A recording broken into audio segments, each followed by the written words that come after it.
so much for joining me. My name is Elizabeth Jeannel. I am just in a minute going to be joined with Cate Pearce, author of Traders of the Black Crown, and Shawna Barnett, author of Windfall. We're going to be talking about their books and their writing process and a whole bunch of other good stuff. So, stay tuned. You guys want to come on down. I'll just work in front of you. Hi, I'm Cate.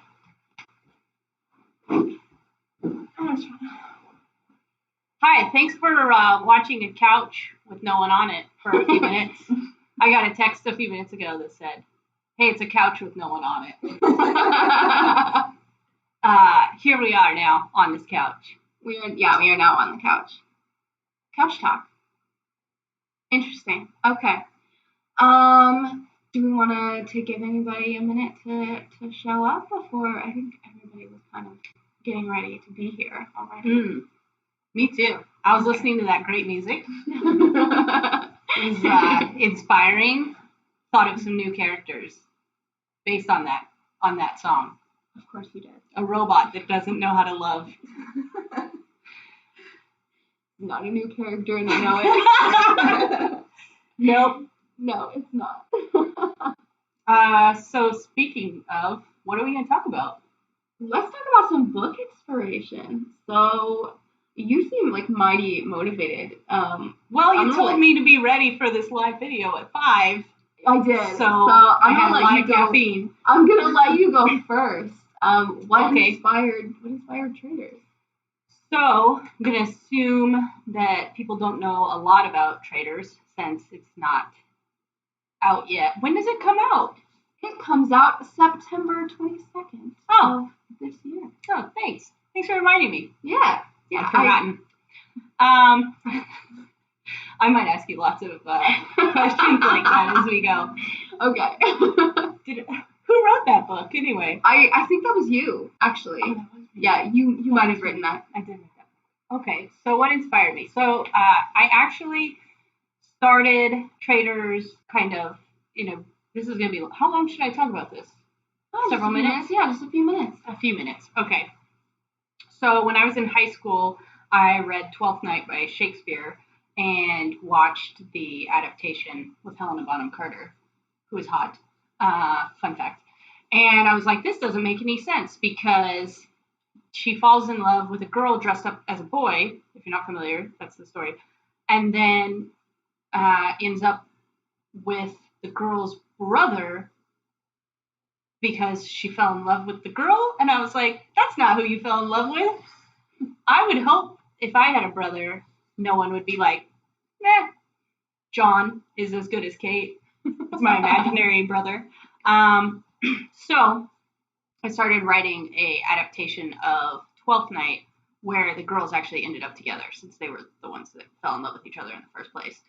So that makes the most sense. And then I got a college assignment where I was supposed to write a historical fiction piece, and I was like, I already started that. And so I changed it a little bit to suit the college assignment and pretended like I had just written it. And then I was watching Game of Thrones. I don't know. It's a show if you're familiar with it. Yeah. Mm-hmm. Yeah, I've seen a few episodes.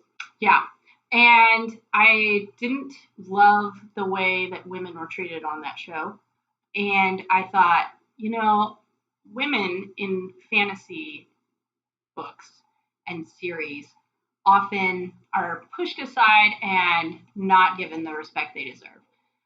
And I remembered I had already started writing this story and I wanted to revive it and make it all about women and do it in a way that was respectful to not just women, but also queer women. So yeah, that was kind of the long version of what inspired me for Traders. And so I picked up that old story that I had changed a lot, and came up with the book, which features 3 women, 2 who fall in love with each other. The third is the villain. I'm just going to pretend like no one's read it, because outside of this room, pretty much no one has yet. And yeah, 3 women who are all strong in different ways, who all have their own convictions. And what else would you say about my book? I think it definitely challenges each woman in a different way. They all face very different challenges despite being in a very similar world for a various number of reasons. And I feel like all three of them overcome those challenges in the best way that they know, or they make the best choices that they can. And I think those choices then reflect on each of them differently. Despite them making the best choices that they see, one of them ends up being a villain, and the other two end up being not necessarily, I wouldn't say heroes, as much as just the good guys. That was really eloquent. Thank you. I was going to say there's gay sex and stabbing, but yeah. I mean, there's that too. There's that too. All right. What about you, Shawna? What inspired Windfall, which comes out August 12th this year? That's also my daughter's birthday. Oh my gosh! Yes, I didn't actually know. So both of your release dates Yeah. are really, really special days for each of you. That's fantastic. Mine's my dad's birthday. Okay, so I love that. Mm-hmm. I'm learning new things. Yeah. Thanks for joining us. So, inspiration for Windfall came from a lot of different places, a lot of different pieces of literature, video games, definitely very into those. Ones with very strong storylines that feature strong women. But what really pushed me to start actually writing the story was, fun fact, I was in a sorority, and I was a pledge mom in that sorority, and one of the sorority sisters, in like the little gift exchanges that we would have occasionally, gave me a set of paints. And because she had heard that I liked to do art, and she was like, I want you to use these paints. Just use them and build up your creativity. So I did, and I painted the first picture of Jeannel. And I built a story out of that painting. Still have it somewhere, possibly. But so I started writing like the first chapter, and I used that as my application for a mid-level writing class. Got rejected, but that's okay. That's it doesn't matter okay. now. That's right. It does not matter now. And it just sort of built from there. I also was inspired by Game of Thrones and the depiction of women on Game of Thrones. I wanted to write a story that showed the experiences of women who were traumatized but didn't capitalize off of that trauma. I wanted a strong female character who had flaws, who was relatable, and who had a really extensive growth. Strong but feminine. I'm sensing a theme here. Yeah, that's interesting. It's rather interesting. Sapphic, based off of Game of Thrones. Wow. Okay. So and we also both did work as assignments. Oh yeah. They were both work assignments. Yeah, it's the same book, but not. It's like I'm motivated to do things when I have an assignment and a deadline. Sometimes. Maybe I should give you more deadlines, I guess. Deadlines for you, challenges for you. Mm-hmm. Yeah. Fair. Yeah. So let's talk a little bit about your writing processes. So Cate, what's your writing process like? What was the writing process like for Traders? That's hilarious. So, so I had written before Traders. I had written a lot of fan fiction and short stories and just kind of random things. In fact, like one time I wrote an entire satire book of Chicken Soup for the Soul. I've never told you this.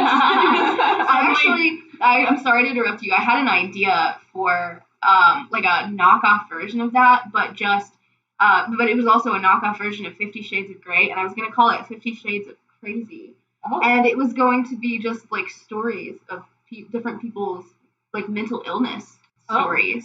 Yeah. Is it sad? No, like okay. in a good way. Okay. But just Anyway, continue. I'm sorry. No, you're great. This is what live videoing is. Just tell random fun stories. Tangent. Yeah, it was a parody where it was like demotivational, I guess, uninspirational. All of the stories ended up, you thought that it was going to predictably go well, and then it didn't. It went really sad at the end. Everyone died or something. So, as you might have guessed from this weird tangent I just went on, my writing was very random, and my process was just to really kind of go with the next idea and the next idea and continue building from idea to idea. And then I realized I was never going to finish anything. So I started using like aesthetic boards and in order to stream an outline but keep it really visual. So I would get different images that made sense to me like a story and put them all together so that I could follow along with the images like a movie. Spoiler. Oh, we'll get there. And then another thing I learned when I was probably halfway through Traders, and I kept going back and revising. And so I wasn't getting any further. So I had it halfway drafted. Then I would go back and make revisions. And I did this for months. And people started asking me, like, when's the draft going to be done? When can we read it? And I never had the draft done because I kept revising the first half. And then I learned how to finish drafting a whole book and then revise it. So now my writing process looks a lot different. I draft as much as I can. I have complete outlines. And I just write it, and then I'll go back and revise it later. All right, Shawna, what was the process for Windfall? So, first of all, wait, I know I gotta ask you one more question. When did you start writing Traders originally? Because I think you mentioned that before, but... Oh, yeah. When did you start the first draft? I started it in May 2019. I finished it in May 2020. And I revised it for about 3 months, but I had already done pretty significant revisions along the way. So yeah, I say it took me a year to write. I think it's fair to say it took me a year to write. Okay. So when did you first start writing Windfall, and what was the process? So my process was a lot different than Kate's. I started writing Windfall when I was a sophomore in college, 2012, 11 or 12. So it's taken a long time for Windfall to get where it is today. It's gone through many revisions. I actually had a USB drive of the original draft. It was like a nano project, and I had about 90,000 words on it, and I lost it. It was gone. I moved. I did a cross-country move, and I lost. I actually found it a year ago, not daring to open those files. So I started from scratch at about, I think it was about 2017. I started completely from scratch, which is like the best thing I ever did. And we have a closer version of the story we have in the published version. At that time, I worked at a group home for teenage boys, and I had the evening shift, so I would work at night. So I think I left work at around midnight, and all the kids would be asleep, and I'm just kind of like, have some time, did all my paperwork, let's write some stories. I'm also, so now that's different. I'm more of a morning writer. I do a lot more writing in the morning, but my work schedule has obviously changed since then. Windfall has gone through a lot of different revisions. I also did that same thing where I would write half of it and then I just keep revising the first half. So it was a really solid first half by the time it was done. And then after Windfall got into the hands of Hansen House, it went through the more revisions. lots of revisions. Well, I can actually talk a little bit about my writing process too. So, I mean, some people, yeah, I know. Some people know that my book, Waking Rory, was actually Hansen House's first release. And Waking Rory, the original draft started in 2012. I started writing it. It was completely different. It was actually an adult story instead of a young adult. And I realized when I decided to open it back probably 7 years later that it didn't work because ironically Leona was the name of the other character instead of Evan, and I realized she was just too old, and it was kind of creepy because it was just inappropriate. And so once I rewrote that, it was so much easier to write the story, and it made a whole lot more sense. I used to have the exact same problem with revising. I would open up the document and I would just start editing what I had already written. And I realized that the ultimate hack for that is to create separate documents for each section of your book. So if you have outline based on first part 1, part 2, part 3, if you outline based on inciting incident, whatnot, just create a separate document for each one of those, and then have a final doc that you put each one in when you're done with those. And then you're only editing that section of the story. But I think the biggest thing that helped me, one of the biggest compliments that I've ever gotten on my writing is with Waking Rory, which was also a nano project. I got through the first draft of it, and I tried to pick it up later, and I had no idea what to do with it. I didn't know how to move forward with it. I felt like there were issues with it that I didn't know how to fix, and so I sent it out to a few writing friends that I just really, really admired. And one of the biggest compliments that I got from one of them was she had so much trouble believing that this was a first draft because she just said that my prose was really beautiful. And from then on, I realized why. And it's because when I'm writing, I picture my book as a movie. I envision that I am the character, or I'm looking at a movie screen, and then I write what I see or what I hear, or if I were there, if I were the character, what I might smell or taste. And that's just, it's made it to where every scene that I write is a little bit more vivid. And so I think writing that way, it means that I draft less because I don't have to add any of that pretty stuff in. I can just cut it out later if I need to. But that never happens. I'm an underwriter. I have to toss in details. I'm an overwriter for sure. I've never thrown away writing, I don't think. I think the only writing I've ever thrown away is just, oh, this is inappropriate, or this just really doesn't work. And speaking of something you guys both said earlier about you were rejected, you're for your writing class. Mm-hmm. The first book that I wrote, which I self-published, which is now out of distribution, so I guess it's a collector's item now. It received 46 form rejections. Wow. Yeah. Before I decided to ultimately self-publish, and then later I realized why it was receiving those rejections. I should have self-published with a different book, I guess. I should have just waited and started with Waking Rory. So much better. Joined the Saphics sooner. My rejection, I was never rejected in for an essay. Is that what you were talking about? The class? Yeah. Oh, yeah. So we had to write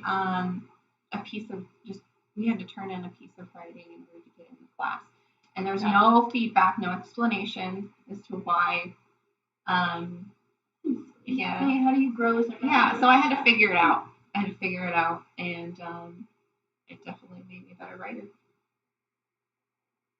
Okay, let's talk about your main characters a little bit. And we've already talked a little bit about how we have Sapphic stories. So let's talk about those OTPs. So who's your OTPs?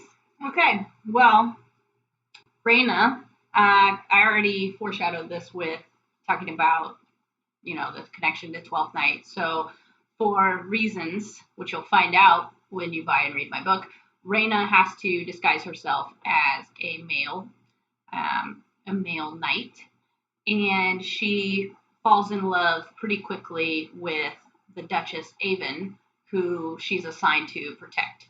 So there's a little bit of tension between them in the beginning. They're not quite enemies to lovers, but there's definitely an allegiance between the Duchess Avon and the Queen Zorana. And Queen Zorana is Reyna's true enemy. So Reyna is a little bit skeptical of why Avon is allied with someone so evil, and why what that connection means, and if that's putting Reyna in danger. So she's definitely worried about Avon finding out her identity, which makes it extra difficult when they start falling in love. What else is interesting about them? They definitely have kind of that, what is it called? Like the soft and the sword and Silk and steel. Yeah, they've got that element. Like Duchess Avon is pretty gentle and altruistic. She cares a lot for the people of the duchy that she's in charge of. She's also a widow. She was common born, and the reason that she's the Duchess is because she married the Duke, who died mysteriously, and she did love him.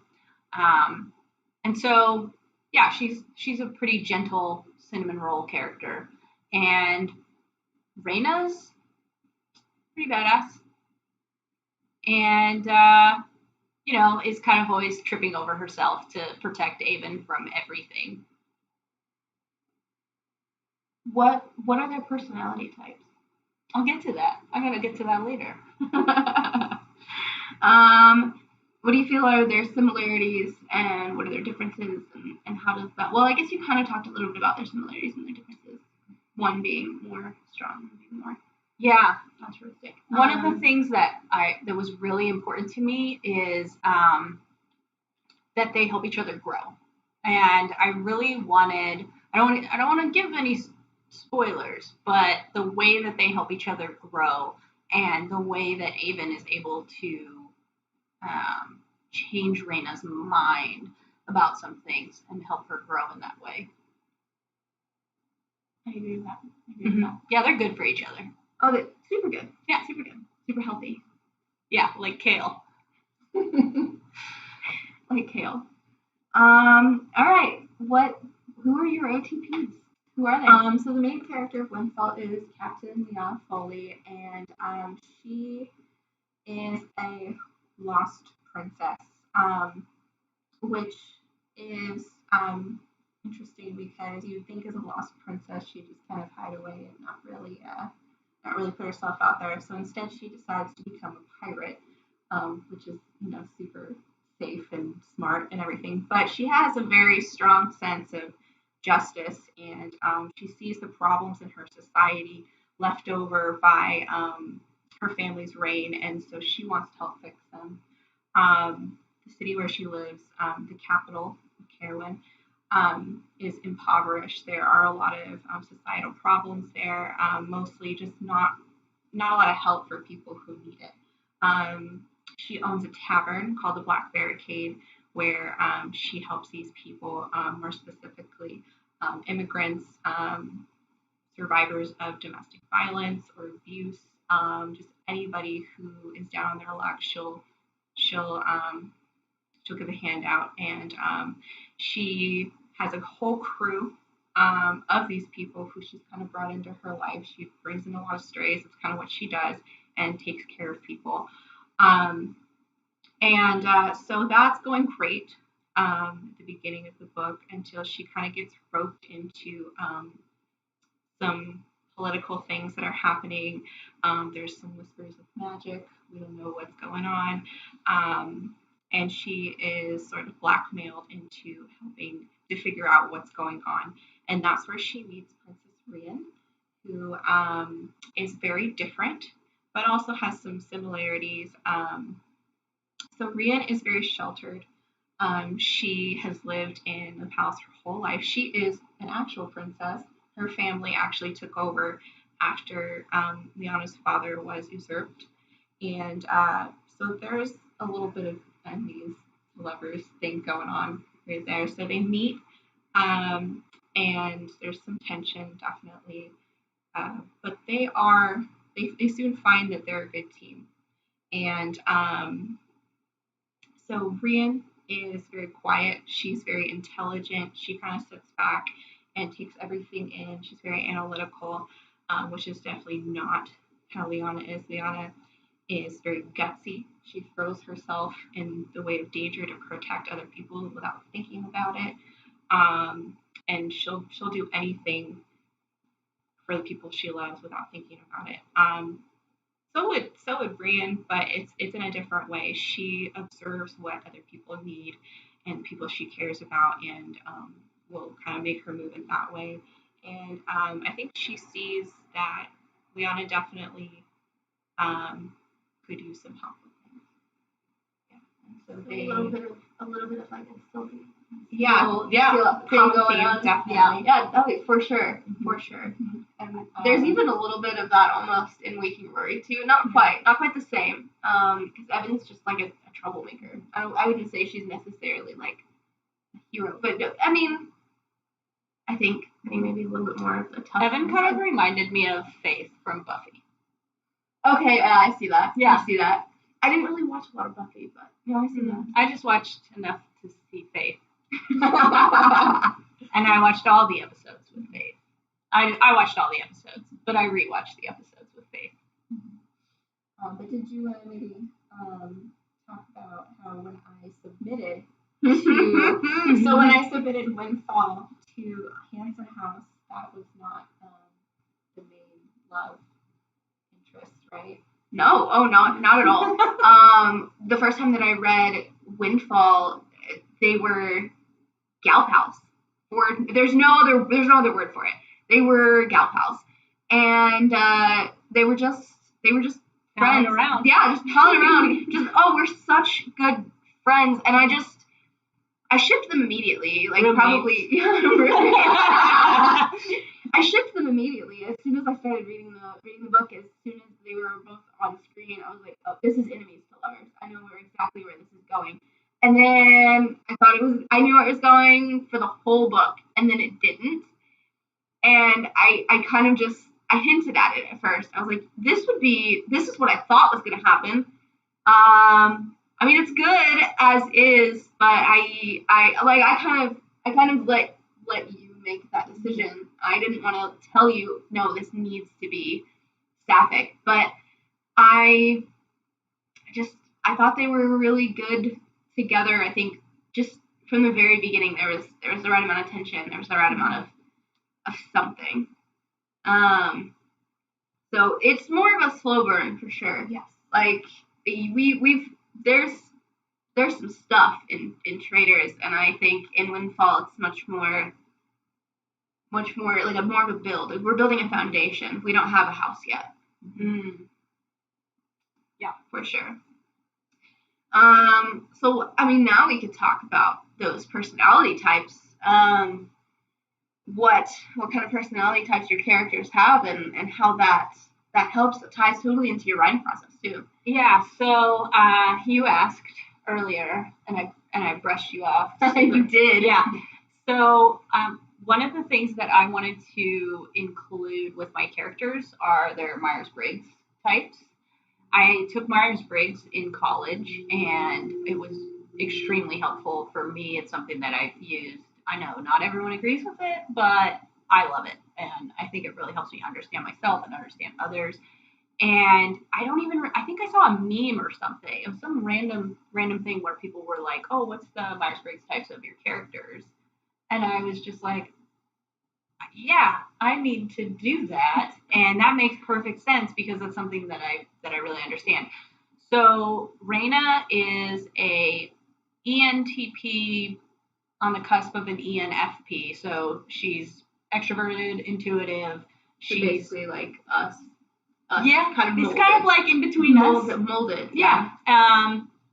And usually she follows her thoughts, but sometimes she goes with her feelings, more so than I do. And the thing I liked about that personality type for her is that sometimes I would kind of build a situation that was happening, and then I would use that Myers-Briggs type to decide what she was going to do in that situation. And typically the answer was she's going to fly by the seat of her pants and probably mess up. So that was her type. And then Avon is the INFJ advocate, always thinking about what she's going to do for the rest of the duchy, what she's going to do for the good of everyone around her. And then that was a challenge for me as well, because it's very different from my personality, but I knew the same thing. I have the situation's built around her, and I would think, how is she going to deal with this? And the cool thing for me with writing Avon is that a lot of her process is internal. And so when you get her point of view chapters, you can see the train of thought that she's going down in the decision-making process that she's doing. But when you have Raina's point of view chapters, a lot of the time Raina is like, what is Avon thinking? And trying to figure it out and constantly kind of preoccupied with it. So having this definitely helped you, especially writing a character who's not like yourself. Yeah. Which, I mean, it's just basically an exceptional writing tool. Almost like, my thoughts with picturing a movie. Mm-hmm. It's almost like, okay, I could write any character then. I could write any character of any personality type, because all I have to do is follow the list of what would this person do. I have a whole list of things that they might do. And it would be, I guess, the same thing for the Enneagram as well, because, I mean, you can look online and find then how they're going to act if they're depressed, how they're going to act if they're stressed, how they're going to act if they're energized. And you can see all of those interesting things, which I think is just an exceptionally helpful writing tool. It helped me a lot with consistency, because I would find myself pulling more toward what would I do in this situation, or pulling more toward what's going to move the plot into the direction that I want it to go in, and that's not fair to the characters, I think. Oh, for sure. Shawna, do you have your Myers-Briggs? Like, do you have their personality types for your character? So yes. Really, I didn't think about it while writing it, and then when we all came together and talked about it, I was like, oh, this is really, a great tool. And so I did a little bit of research, and Liana is an ENFJ, and Rian is an INTP. So are those the same personality types? No, they're slightly different. Mm-hmm. But, okay, wait, say yours again. INFJ and ENT or ENFP. Mm-hmm. ENFJ and INTP. Okay. So yours are almost kind of flip-flops a little bit on those last. Well, yeah. I think the introvert extrovert is pretty important. Oh, for sure. It manifests itself. The personality manifests itself in a very different way based on introversion and extroversion. Yeah, definitely. Mm-hmm. It was cool because the first time I read Windfall, we hadn't really talked about it. We hadn't talked about Myers-Briggs and stuff. And then we talked about it, and then I read Windfall again. And as I'm reading it, I was just like, oh, yeah. And especially with Rian, I was like, oh, yeah, that's exactly it. She's an INTP. And every time I was like, that's what an INTP would do. And every time she got like absorbed in books and learning, or she just knew a bunch of stuff and didn't talk about it, and then all of a sudden like blurts out this fact, and I was like, oh yeah, that's totally INTP stuff right there. Do you think knowing your character's personality types is helping you with book 2 spoilers. Yes. Yeah. Yep. It'll definitely, hopefully it won't take me 7 years to write the sequel with these tools and with the support that I can now. I think, you definitely have, I think, more support now. Because I know how the story's supposed to go a little bit. I don't want spoilers, but I don't even know. I don't even know where book 2 is going for either book necessarily. I have 1 or 2 spoilers. Everyone dies. That's wrong. Not allowed. Rejected. I reject that. Speaking of book 2, there's a book 2 for both. There are book 2s. Yes. This is a whole series. Now, Windfall is a 3-part series. Yes. Traitors started as a 3-part series. Who knows? Is it still a 3-part series? I'm an overwriter. It might be a 10-part series. Who knows? I'm prepared for that. I'm just going to keep going until it's not good anymore. Or until I'm not getting paid anymore. Oh, well, I guess we're just going to leave it as a cliffhanger. No, it's at least a 3-part series. All the second and third books are completely plot outlined. And, there's a lot of things that happen in Traitors that that are super important to book 3. So, yeah, it's so at fully the very fleshed least, as 3 books. That's 3. Mm-hmm. I think you hinted at one point that you were like, this might end up being 4, and It might. Okay, so what's the name? Can't wrap it all up. What's the name of book 2? So it's the Black Crown series. So the second book is Defenders of the Black Crown. Oh, so they're traitors in book 1, Mm-hmm. and they're defenders in book 2. That's quite a character. But who are the defenders? Who are the traitors though? You don't know. See, that's the thing. It's like, who's the traitors? Who are the Who's traitors? the defender? We don't know. You gotta read it. Betraying, and who? Who are they betraying? Yes. And who is the Black Crown? who really should wear the Black Crown? I think it's a better question. Mm-hmm. That is a good question. Oh, okay. That's spoilers right there. Is there more you want to know?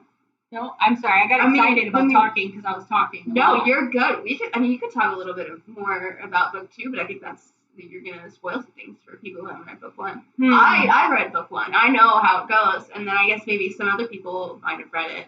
Okay, well, I'll tell a couple of things that are not spoilers. Okay, yeah. Okay, so book 1, Traitors, sets up a lot of the world, the different kingdoms, hints a little bit at some of the bigger elements of that world, such as the religion, the microevolution, the science elements, because it is a science fantasy. And those things come into play, but not really dramatically. And the second book, that world's already built. It's already established. And so the second book has a lot more elements that are going to stack on top. So religion is a bigger theme in Defenders, and the science fantasy, the way that microevolution has happened, some of the creatures that you hear about are going to be a big deal in the second book. I can't remember one of those creatures. Yeah. Okay. Yeah. All right. I think pretty scary, but okay. See what you think. We're not allowed to publish. We don't publish horror, so you gotta be careful. Okay. There. We'll see. So where are you with book 2 right now? Like, how's that going? Because some people they're gonna read book 1 and they're gonna be hyped. I think it definitely leaves off with a lot of questions. For sure. I think. So, like, where are we with book 2? Book 2 will come out about a year after Traitors. Is that what you want? Is that true? Yeah. So it's not really where I am now. It's where I'll be, which is I have a deadline and I'll complete it. Okay. All right, Shawna, it's your turn. You've got a book 2 also. I do. What's that name? Oh, Between Wind and Water is the book 2 of the Legends of the Aura series. After Windfall. I also have a prequel. Yes, we have a prequel coming out in May. So if you're you're interested, specifically, so for Windfall, it's definitely more of a slow burn. I mentioned before that it's more of a foundation than a solid house. Seabird is set years earlier, About 10 or 11 years before Windfall. So it's all Sapphic, all the way through. The whole thing is just. I think the way that I described it, anybody who's, if you're here from TikTok, because I did post a video on TikTok telling people to come join us, I described it as a Sapphic novel set in like a Pirates of the Caribbean-esque setting. Summer love, young love. It's almost a young adult, almost. Like, yeah, maybe. So over that adult line. Yeah, right into a new adult. It's yep. Yeah, okay, it's a new good adult transition. I think if you read Seabird before Windfall, it's pretty smooth. Like it steps right into Windfall. And you learn the story of how a lost princess became a pirate, which I think is super exciting, me personally. I felt like I feel like you could read it either way. You could read Windfall first, or you could read Seabird first, and both would make sense. I think Seabird could easily be like a standalone, but you're gonna have more questions. You're gonna wonder, what happens next? Where does this pirate go forward? How does she go forward? Because she doesn't have the ship yet. She's not quite a captain yet. She'll get there. So that book 2, though, it's going to be releasing probably a year after book 1. Do you want to talk about anything to do with book 2? I know you had some microevolution type stuff, like where are the themes?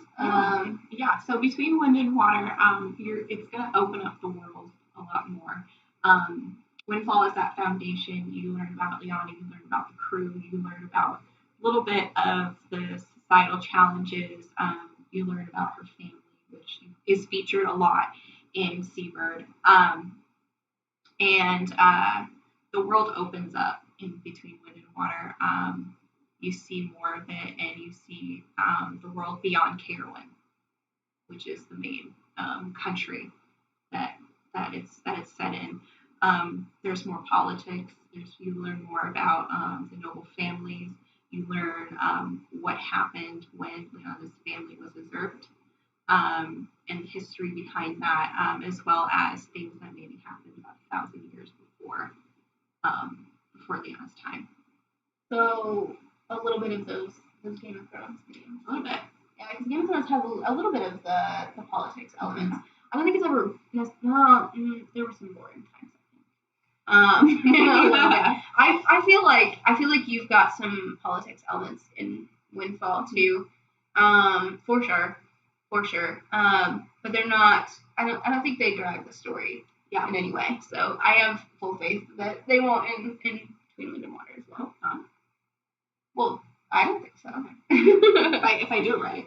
Well, I have no doubts. Okay, so our last topic is Elixir, our anthology that's coming out. I think we've hinted a few times about, what brought us to Elixir. So Elixir is an anthology. It is a LGBT sci-fi fantasy anthology about hope and healing. Here at Hansen House, we as a group, we have our own little group chat, and we chat all the time about all kinds of things. These two have become not just my authors, but also two of my best friends, and we're pretty much family now, I think. I'm the big brother. Yeah, for sure. Definitely. That means I'm watching you. I believe that. You tell me what the weather's going to be like in my city. I just want to make sure you're going to have a good drive to work. Yeah. At home?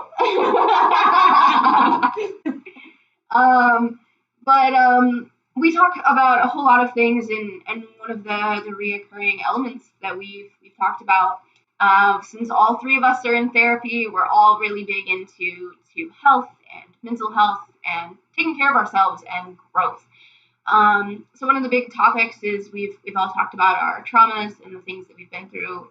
Sadly, all three of us have been through quite a bit, which sucks, but also gives us a lot to write about. And so since healing and hope has been such a big thing in our conversations, just in our group, it felt like a great theme for the anthology, because it definitely represents a lot of what Hansen House represents as a whole. Hansen House definitely started as, it started as a pipe dream, but I think when I finally got down to it, I wanted to start Hansen House because I felt like the publishing industry was failing LGBT authors and was putting out a lot of stories that, if they weren't harmful, they weren't necessarily helpful. And I felt like a lot of indie authors, specifically self-published authors,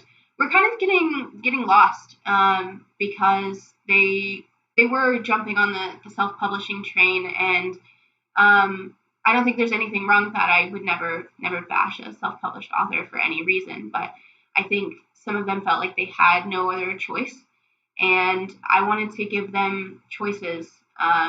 And so as much as we've got hope and healing for ourselves through therapy and stuff, I wanted to give authors hope that, they could tell the stories that they needed when they were kids. I think all three of us have kind of done that, told the stories that we needed when we were younger. And so I wanted to give other authors a place to tell those stories. And with this anthology, we are hoping to do the exact same thing, to share that message. Let's be happier, healthier, better versions of ourselves, and let's tell stories about characters who are doing the exact same thing. So submissions for Elixir are still open until April 9th. For anybody the writers who are interested in submitting to that. It is, again, LGBT, sci-fi, fantasy, themes of hope and healing. So if it's, lesbian pirates in space, yeah. Lesbian pirates, so. Yeah, I hope so. Lesbian pirates in space, as long as they start out in a sticky situation and grow by the end. That's exactly what we're looking for. Mermaids, for sure. I need more Sapphic mermaids in my life. I think I know somebody who might be writing one of those. Mm-hmm. I need that. I really hope I get it in before the deadline. I need that in my life. So yeah, if you're a writer and you are interested in submitting to that, you can find all that information on the Hansen House website. I can provide a link down below after the live is over. Or you can find us on Twitter, on Facebook, probably follow wherever you came here from. But yeah, we're still open for submissions for that. We've received some amazing stories so far. I've only gotten to read a couple of them, but I've loved the ones that I've read so far. Do you guys have anything to say about Elixir? Because I think Elixir was actually your idea. Yeah, I guess so. I hinted that one day I wanted to do an anthology. Here's the thing about us, though. I don't feel like anything is an exclusive idea because we're just always doing this all the time. And even like this live video, we're like, what should we talk about? I want to talk about this, and then we're like, but wait, we should all talk about this. And how does that tie in with all of us? And everything we do is just kind of like a brainstorm explosion at all times. So, can I take credit for anything? Yes, I can. It was all my idea.